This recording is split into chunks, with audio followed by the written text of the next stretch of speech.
That's right. Our next guest this morning made an amazing discovery, Christine, and it's a perfect story for Veterans Day. Lisa Spahr found a box in her family's attic that led her on a search to reveal the kindness of strangers during a troubled time in her family's history. That box held approximately 70 letters from 1943 when her grandfather was being held as a prisoner of war during World War II. The letters came from ham radio operators around the country who wrote to let her family know that her grandfather was alive. And Lisa collected the letters and the stories behind them in this book here, World War II Radio Heroes, Letters of Compassion. And this morning we're pleased to have Lisa here with us to share them with us and tell us more. Thanks for being with us. Good morning. Hi, Thanks Lisa. for having me. Happy Veterans Day. Oh, Thank the same to you. you. Thanks so much for coming. Well, how did you find this trunk with this treasure trove in it? You know, we've always had the trunk in my family for many years. My grandpa passed away when I was 11, and here I was in my early 30s, I think 32, and something compelled me to go into that trunk that particular holiday season. I just wanted to be closer to him, take a look at the things from his life, and that's when I discovered the letters. So this was maybe 20 years after he had passed. Absolutely. And when you got in that trunk, what exactly did you find? It was incredible. We found his uniform from World War II. He was a private in the Army. We found his glasses, his smoking pipe, but then we also found this beautiful cigar box, and it said war letters.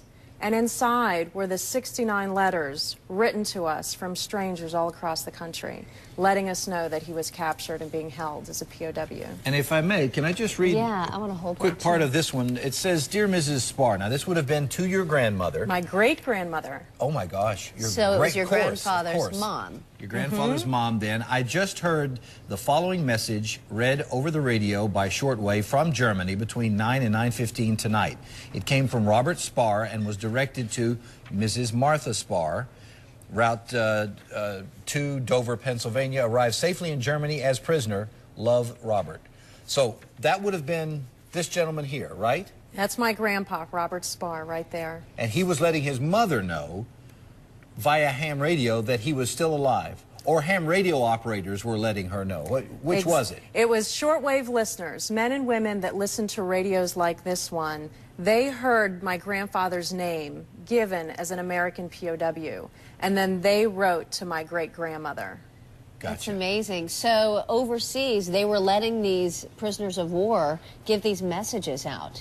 It was all part of the propaganda. It was a program called Calling Back Home, and each night approximately 10 American POW names and messages were read as part of this propaganda 30-minute radio show. And here, shortwave listeners and ham radio operators picked up that German signal, listened, and then wrote these penny postcards or these letters to my great-grandmother. So was it in German? It was in English. Oh, the message was in English, okay. Well, it's so amazing to me that someone would hear it and then not just let it go. I mean, that'd be the end of it. 69 people actually wrote to your mom, made the point of finding her address, handwriting these notes. What was your reaction when you discovered really what was going on? That's exactly right. It was the fact that these men and women spent countless hours listening.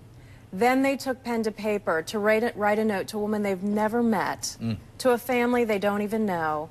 And many of them didn't get the complete message.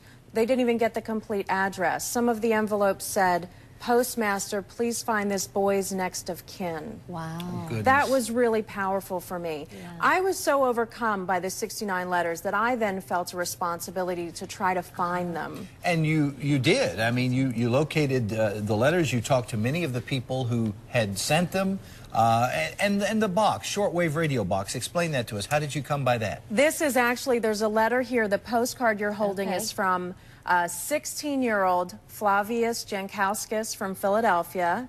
I found him in his 80s, living really well in Philadelphia. He's still on the radio today.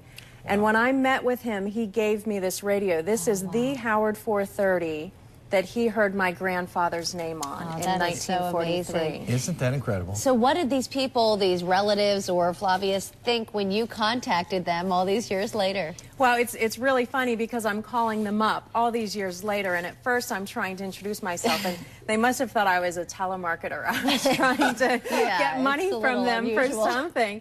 And when they realized I was just trying to say thank you for a wonderful deed to my family in 1943, they were really humbled by it, and they just said, "Oh, you're calling about those letters."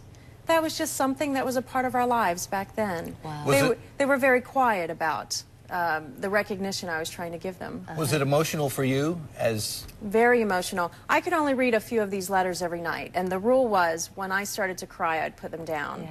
And so I would get through about 3 or 4 each night before I'd have to put them away. Wow. Well, what's your message for folks listening today about your experience in these letters?